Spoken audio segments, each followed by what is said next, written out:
to Small Business Chat. Hello, we have the wonderful Karen, and Jo Hall is here with us this morning. Oh, yeah, there you go, raising our breakfast beverage, whatever it may be. Well, beverage, it's not gin. It's not gin. Well, we might actually need gin. Today's topic is called keeping it real in business.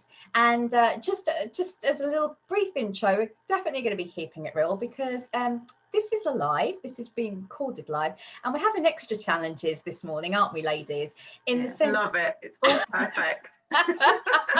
Well, you know, it's like the perfect intro, isn't it, to this subject? Exactly. And like Karen is having drilling issues outside of her house, and despite my best efforts to try and arrange a different delivery slot, the sofa delivery team might actually be descending on me during this live. So, and they can't be rearranged apparently. So if you see me dive off, like, I am listening, but just bear in mind that Karen might be here, and then poor Jo will be like hosting it by no pressure, Jo. Fine, it's fine. I'll just chat to anyone, me. I have put a big note out going, please don't ring the doorbell, but we'll see. But I'm so thrilled to have you here because this is actually such a wonderful discussion topic. Whenever I've had this with my business owner friends, I've absolutely loved talking to you because you and I have had really honest conversations, as like Karen and I always have these honest chats, don't we? And we wanted really Small Business Chat to be sort of, you know, no, it's not about image. Like when we're discussing some of the challenges in our topics, we'll tell you what we've done wrong, you know. And, you know, or we'll say, look, I'm not quite there. And like this year I'm celebrating a milestone in the business. Like it's my 10th anniversary. Oh, look at that. Or has my computer just got a virus? Which one is it? Oh my god. And actually what it is that I really thought about, like, you know, celebrating, and I thought, oh my word, I really must actually just do something, put it out there, announce it, because I feel it's an achievement. We've put our heads down in business and we're sort of trying to work our way through it, and actually you put your head up and we've got to celebrate some of the good things. But also I think a lot of this about resilience moving forward is about how we reframe some of the challenges that we have had coming along. So the question is that, you know, I think it's an ongoing journey being a business owner. And I think that what we're going to discuss today is that you're always evolving and learning, and that we need to be a little bit kinder on ourselves. But I'm going to go over to you, Jo, because I'm excited to have you. Thank you so much for being here. Thank you for the invite. It's worked out so well, hasn't it? It has. It was like the stars were aligned, although not with drilling and delivery slots, but we shall see. It's good. It is, isn't it? We'll make it so. But I love your story. I love how you're helping business owners, and I'd love for you to perhaps do a little introduction in your background, your business, and how you help small business owners. Oh, thank you so much, Crystal. Thank you, and Karen as well. So my name's Jo Hall, and I'm a transformation mentor, and I'll come on to explain what that is, but I'll tell my backstory first. So I had a long and very established career in the corporate world, ending up with a very senior position as head of internal communications for a pharmaceutical company. And I stayed with that organization for a long time because there were so many opportunities, and I learned and evolved and grew and had lots of different job roles and moved, you know, to different parts of the organization. And that's all well and good, but actually what I now realize is that every single experience that I had, from my childhood through to my failed A-levels, which I thought was, I can picture that moment. I was almost like a child on my bed at home when mum came in with my exam results, screaming and kicking in like a tantrum, like a 3-year-old. I can picture it now because it was so I thought life destroying to be so utterly shit. And that was am I allowed to swear on here? Sorry. You are, yeah, absolutely. I didn't clarify that bit. It's me. I swear like a pirate. Like, don't worry. Well, you said it was honest business chat, so there you go. There's my honesty coming out already.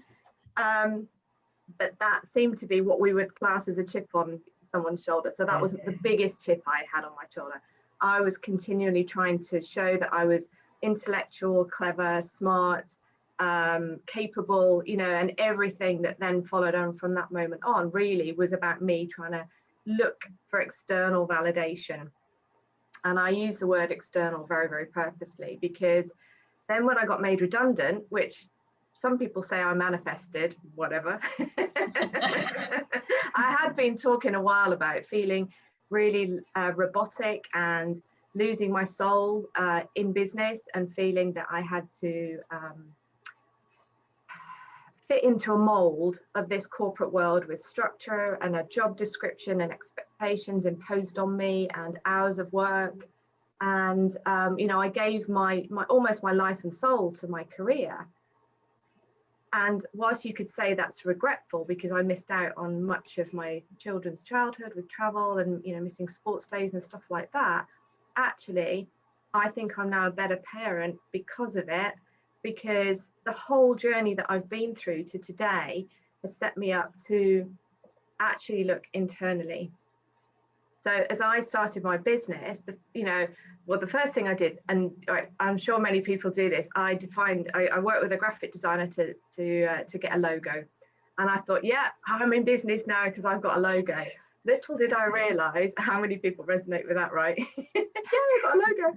It's pretty. And it's real. I've got some lovely colours to go with it. Yay, I'm established. What I didn't realise was that being in business in the entrepreneurial world was the biggest roller coaster of emotions and self-doubt and lack of confidence and lack of self-belief that I have ever had in my entire life. But now I've got the phone ringing.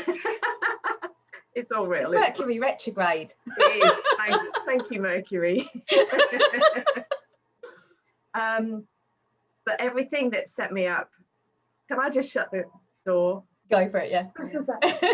It's so true, actually. So, sort of like you say, even from your experience in corporate, for you to feel like that, like actually that, I think that's what I have that conversation with so many people, that, you know, you've actually come from such a big job and then doing it yourself. Yes. Like you've just said, it's such a roller coaster. Absolutely. And when I first left the corporate world, I was very fortunate because I'd been there for a long time. I had a nice, tidy redundancy package. And I thought, I worked out how long that was going to last me. So I was kind of lulled into a false sense of financial security around my business. And, you know, and there's a lot to be said for playing in business and following your passions. But I still came out of the corporate world into the entrepreneurial world, thinking that I should use my master's degree in communications, my experience in leadership, in the business world, rather than truly tapping into what I now know has been running as a thread constantly through my life, which is coaching, developing and nurturing, and really getting the potential and seeing the potential in other people and helping them realize that for themselves. And it wasn't until I lost all my business with COVID coming along, and the small businesses that I was working with to help them with their communications and the organizational culture, they all kind of retracted and went, oh, I'm scared. All our employees are either furloughed or sent home, or we don't know what the business landscape is going to look like. Because of their kind of, you know, fear factor, they stopped all business with me. It's picked back up again. I've still got some corporate clients that I still love to work with. That's fine. But that for me was the light bulb to go, what the hell am I doing? What do I really want to do? And how can I earn a living from what it transpires to be an ability based on the feedback I get from my clients, but absolute genuine love and passion for helping people come from dark times and places where they're lacking in self-belief, where they don't have strong a sense of self-worth or self-love or self-esteem, and helping them build those foundations in a way that isn't just me teaching them. It is through coaching, it is through holding their hands and supporting them, because I now know you have to practice every single day, sometimes down to the hour or minute, those feelings of I am worthy, I am good enough, I've got this, you know, all those kind of affirmations, but not just say it absolutely feel and believe it. And that's the hardest part, actually, is that continual work on yourself. And that's what the inner work that I do. That's amazing, isn't it? Really good.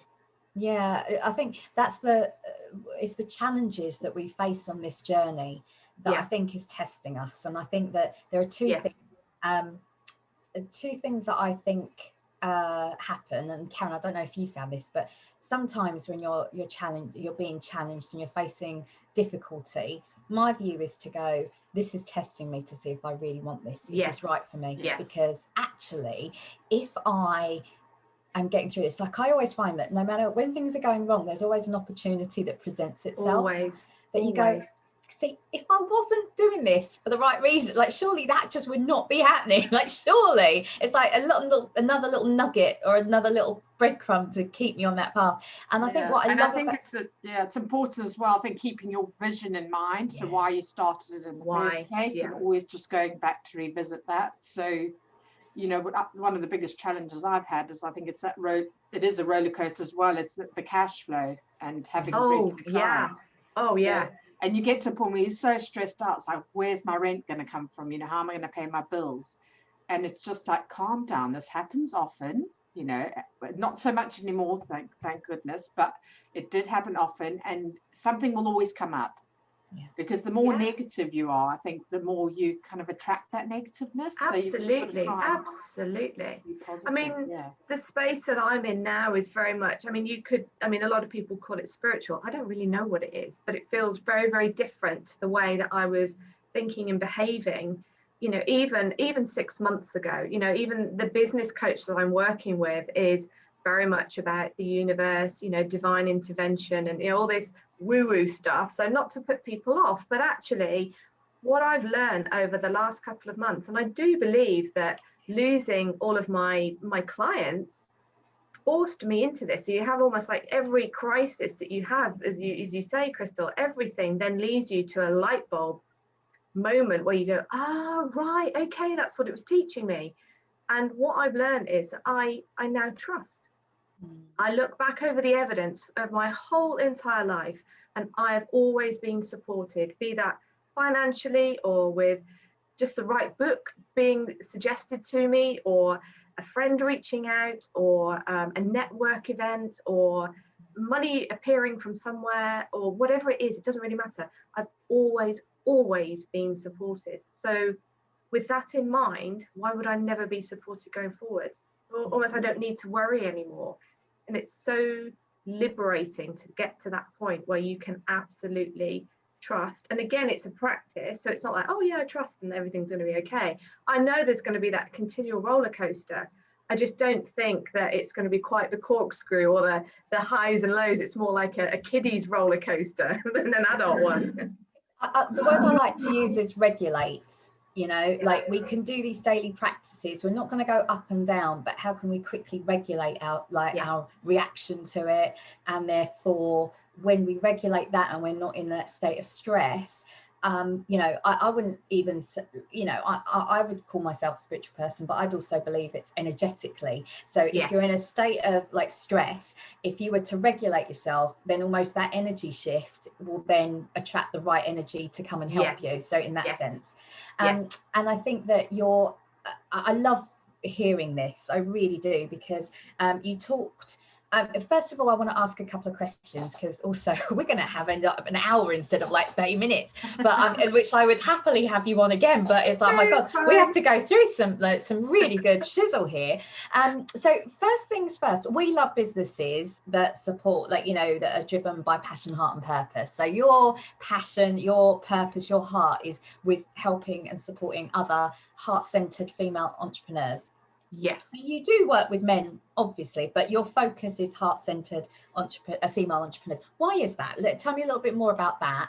And I'd love to, know. So I think, well, the honest truth is because as a woman, as a mother, as a single parent, having been divorced, now in a relationship, but the struggles and everything that I've faced, I think I just naturally attract women that are like me. Not to say that they've all been divorced or they're single parents or even that they have children, but there's almost that natural empathy.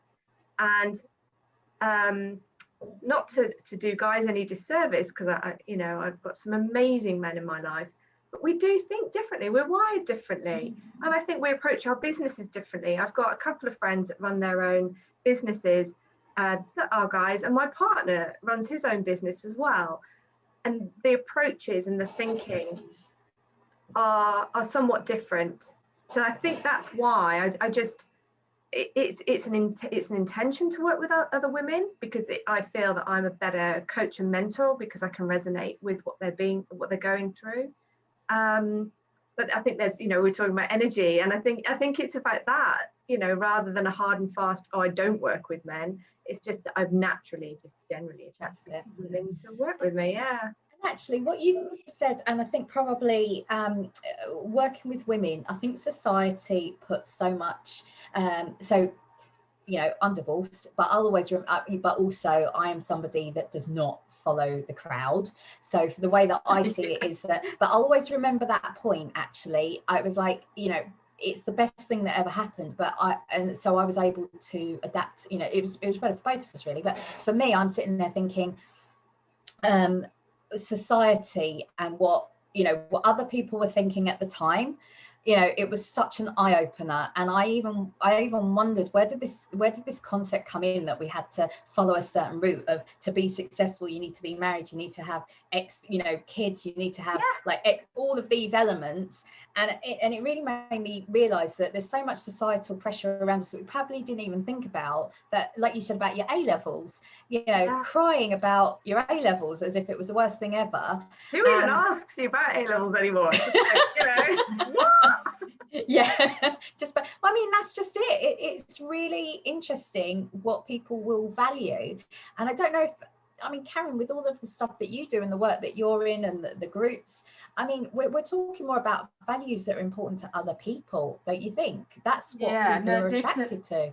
Yeah, definitely. And I think, sort of going back to the male-female thing as well, I found when I've worked, I had a business partner who was a man in my previous business, and he was really good at sales, really confident, risk-taking, and I would sort of just kind of hold back, because I think a lot of times females, they've got that imposter syndrome, don't they? Yeah. Am I good enough? Am I expert enough? So, they're a bit more approach things a lot more carefully and timidly, and I think that's where we need these support networks and people like you working with females to kind of boost, bolster their confidence, boost them up and keep them going. So yeah, I think that's really is what I've noticed, quite a difference there. Yeah.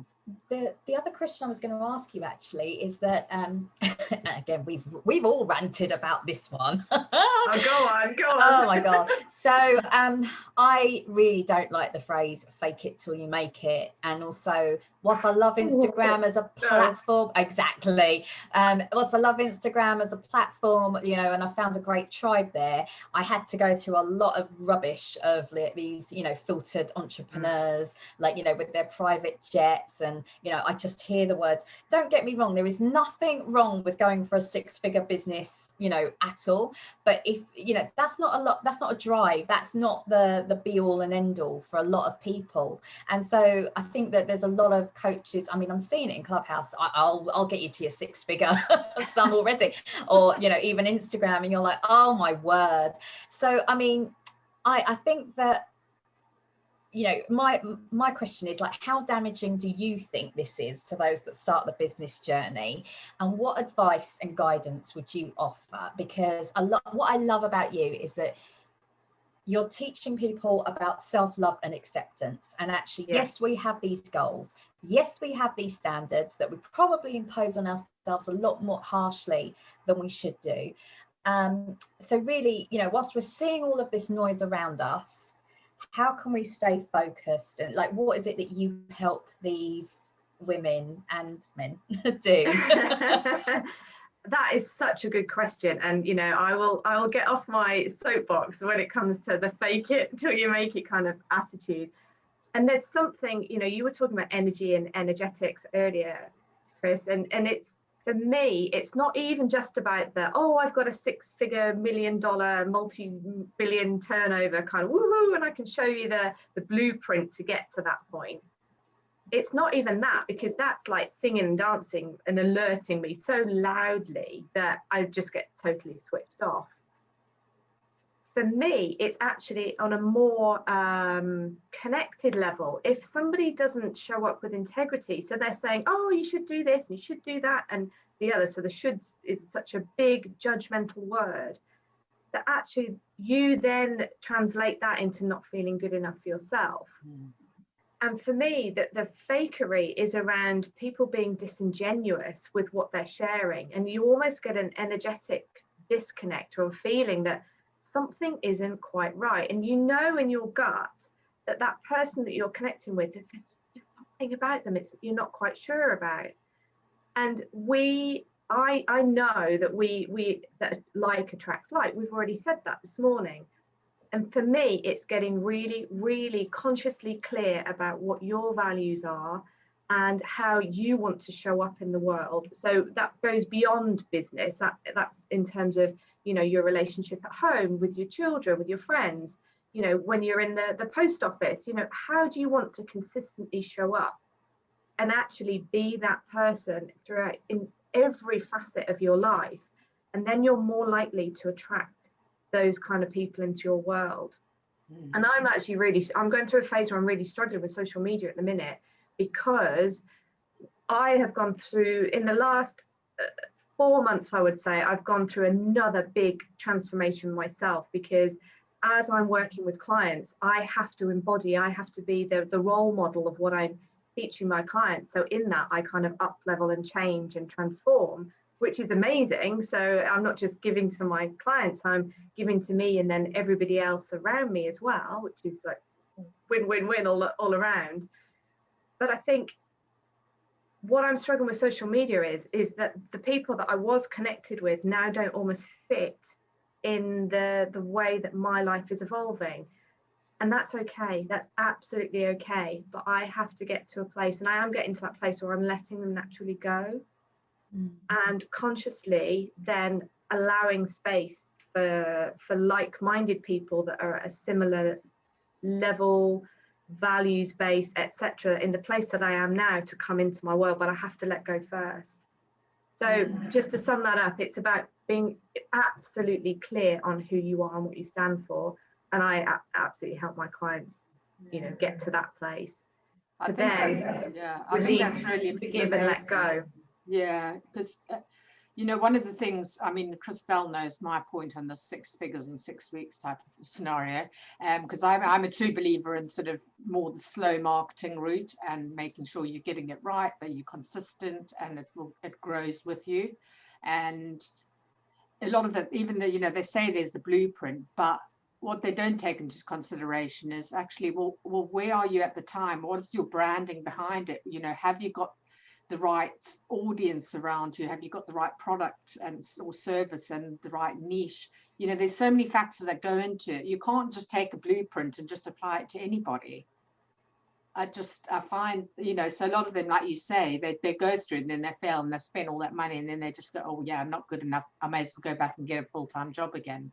And I completely agree, Karen. And also, you know, I think we've all been in a place where we turn to other people, you know, be it a business coach or business advisor, or, you know, a friend that was further along the business journey than ourselves, to look for guidance, that external validation of what I'm doing is right, or what should I do next? And, you know, looking to other people for processes or systems or blueprints or whatever.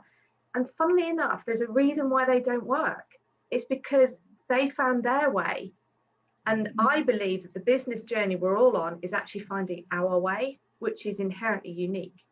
Yeah. And I think when you realize that piece, you almost let go of the judgment on yourself, the putting down of yourself. Oh, it didn't work, and I spent so many thousands on that business coach and it didn't bloody work. And actually it did work, because it was getting you to a point when you had to realize that you are exactly where you need to be, and you are absolutely good enough just as you are. That's just the basic, simple, fundamental fact of running a business. You're absolutely where you're intended to be right now. And I know that sounds a bit crazy, but as I now feel and experience that to be true, it's just like, it's so liberating, because I'm just following my passions. It's as simple as that. I'm not having to do any more training or qualifications. Yes, I read books and I do additional trainings because I'm interested, rather than I'm going to get another certificate, or it's stopping me from getting on Instagram because I haven't sorted out my profile and how pretty it looks and done the Instagram training. You know, it's not about that. I do things now purely to satisfy my own passions. Brilliant. We had a great guest, didn't we? Ronke came on. She was talking about being more visible, like standing up, and that was the quote that she shared that I don't know why I keep on saying it over and over again at the moment, but you don't have to be great to start, you have to start to be great. Do you remember that, Karen? Yes. Good one. And I mean, true. It's so true. She shared the quote, and it's suddenly, you know, we're always going to be evolving. We do need help. You know, you're absolutely right. But actually, I think what happens is that sometimes we look at, how to emulate, like, you know, how to copy that brand or how to copy that person. And I'm loving the business coaches that have succeeded and said, yeah, but I did it my way. And I'll give you, I'll pose, like you, I'll pose those questions. But ultimately, you know, this is why we, like Karen and I definitely, and as you know about the logo, I love that story at the beginning. But yeah, people do think, I've done my branding. It's the logo. Well, that's actually going into your personality, your values, your mission. Like, what is it that you connect with? And you know, I'm doing it. Funny enough, I'm working with Lynn Stainthorpe at the moment, and you know, again, 10 years in, you'd think I'd get my shizzle together, but it's evolved so much. I'm getting more confused, and it's getting more done. We need to refocus, and I think there's so much going on, like you say about social media. We're going to expand, you know, that extension, that attention span. We're pulled in all directions, and yeah, I think I just love the fact that you bring people back together. Like, let's focus, you know, what are we feeling, let's lean into that. What does that mean for us? You know, I think there's a real beauty. I love, Sheryl Sandberg talks about leaning in, but I honestly, in a state of change, sometimes just by relaxing and leaning in and just going, what's coming of this? What is this showing me? What is it that I need to do? There's a calmness, and like you say, absolutely, it just moves along in a different way. And again, for Karen, in terms of, you know, so it's the slow business approach. You know, sometimes, like you say, Karen, we always put the pressure on ourselves that we're not where we need to be, but actually, you know, I think one of the fantastic things is that, you know, I've always thought I'm not where I need to be, and I love Matthew McConaughey. If anyone has seen his Oscar-winning speech, and he talks about, he got asked by a mentor, like, where are you, like, you know, in 10 years, like, who do you want to be like? And he really thinks about it, and he goes, I want to be me in 10 years. And then the mentor comes back to him in 10 years, and he says, right, who do you know, are you, like, are you happy? And he went, oh, no, nowhere near. I'm going to be me in a further 10 years. Because he just turned around and goes, I'm never going to attain that hero status, because I'm always going to be working on it. And I thought, oh my God, it's almost like, if you almost have that, like Simon Sinek talks about the infinite mindset. If you had that in your business and realized, you know, it's always going to be a changing, flowing state. And, you know, you can have some really solid, like, business proposition and values in that fluid, solid state, you know, in that fluid state. But there's some sort of solid framework around that you know, that you won't shift around. And that's where your brand comes in. You'll just move along a lot. You know, I think you'll be moving along at a healthier pace. So I mean, oh my God, I could have you on here, like, don't you think? I think between me and Karen and just picking your brains, listening to you, first of all, you have, like we've mentioned before, an amazing podcast. We've put the socials for you to follow Jo, and also on any major podcasting platform, your Jo and Co show is there, and I'm loving the honest conversations that you are sharing on there. I'm on it as well. So of course your episode's coming up.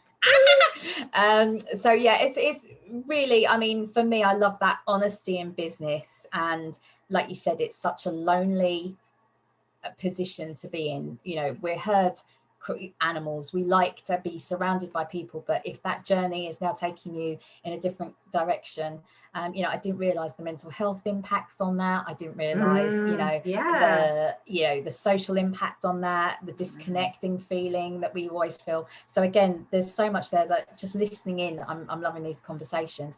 But tell us about your empowered love experience that you are offering for the heart-centered female entrepreneurs.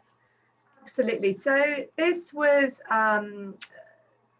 born out of just pure inspiration and reconnecting with a previous version of myself, because, you know, we're constantly evolving, and as a coach, I think the best place that I can help support someone is someone who's been through something similar to me. And, you know, the place where you're looking for the external validation, where you're not feeling confident and sparkly inside, you've kind of lost your spark for life and that inner sense of self-belief and confidence. That was exactly where I was a couple of years ago. And the journey I've been on to today, to get to the place where I feel so utterly different and unbelievably calm and very, very content, despite the natural ups and downs in life, I wanted to be able to not just teach women going through something similar and wanting to get the sort of sparkle and sass and joy for life back and that inner sense of confidence and self-belief back. I wanted to be able to nurture and guide them, because I don't know how many of you have read a self-help book and gone, oh yeah, on an intellectual level, that makes absolute sense. It totally resonates. And then you put the book on the shelf, or you hand it to charity, or you pass it on to a friend who you think would, you know, benefit from reading it, and you never implement what you've been taught. Yeah. And the power in transformation is the implementation, and it's really, really hard to do. So I wanted to be able to take women through just a 4-week program that is centered around themselves. And funnily enough, we start on Valentine's Day. Had to do that, didn't I? Because it's all centered around self-love, but all those internal feelings of confidence and self-belief, self-esteem, self-worth, all those amazing things that we would love to have as at our core, which invariably we've given away or not built. And I wanted to be able to handhold women through the whole transformation, so that they didn't only understand why they were like they were and lose the judgment or the victim mentality, and move into a place where they were supported by me for 4 weeks to be able to really live and breathe this new version of themselves, where they put themselves first. You know, women, and I don't say that lightly, women tend to be the nurturers and the providers, and we give so much of ourselves to our friends and our family, and it's all, you know, oozing out of ourselves. But if we don't fill our own cup up first, then we don't have enough reserves to be able to be the best version of ourselves, to show up in the best way possible for other people. So focusing on ourselves first is not selfish, which we've been conditioned to believe. Actually, it's the way we are conditioned to be as an innate human being, is to love and nurture ourselves first. That's what babies do. We were born onto this earth, you know, taking in all this self-love and nurturing for ourselves so that we could survive. And we kind of lose sense of that as we grow older. And it's about giving that self-love back to women whilst holding their hands and guiding them for the 4 weeks together. So it's based on my own personal experience, but it's also allowing other women to personalize it, because I truly believe that my way is one way, but I want them to help them find their own way too. So yeah, that's amazing.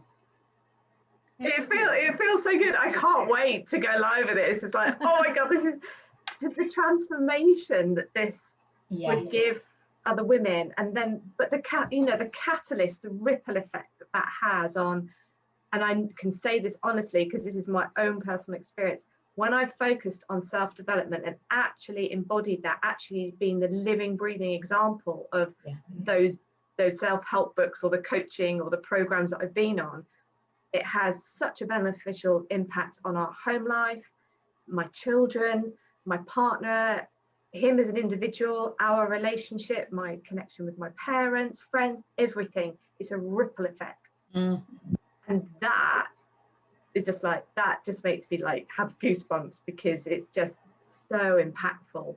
Oh, actually, I heard a really brilliant, I was on a podcast, Jim Quick, and he said he doesn't call them goosebumps, he calls them truth bumps. Oh, so yeah. I'm going to steal that phrase. Truth bumps. Oh, I like it. Truth bumps. I love that. And actually that really explains your role as transformation mentor, because we might not have heard of that before. And actually you're mentoring them through that transformation. I love it. I think that's wonderful. Oh, Jo, thank you so much for all of that wisdom, that direction. Really good insights there. Fantastic. Yeah, absolutely. And I think we all have talking points. I know that, you know, I posted the questions on LinkedIn, and so many people were saying like what they would have learned on a practical level, but from a support level. But, you know, what I love about it more is that we've learned so much that even the thought of going back is just, you know, some people do. It's not made for everyone running their own business, and there's nothing wrong with that. We do need people working in businesses, of course we do. I need people to work in my business and alongside me. But ultimately, I think that if you are a business owner, you know, like check out Jo. She's got the profiles there in terms of how to get to connect with her, learn from her, and yeah, thank you so much for that insight. Yeah, we're going to see you next week. Look at that, Karen, no drilling your end and no doorbell ringing my end. Right, that was just pure luck. All meant to be. All meant to be. There we go. He's probably outside just swearing at me. Going, when is she going to answer the doorbell?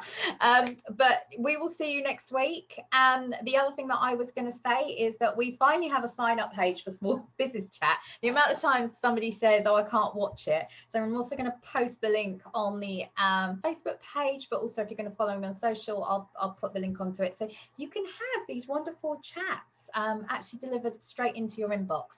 So that's our gift to you for Valentine's Day. You get us directly into your inbox. Oh, I don't know. Thank you, everyone. And yeah, have a great morning, rest of the week. And thank you very much. Yeah. My pleasure. Take care. Bye. Bye.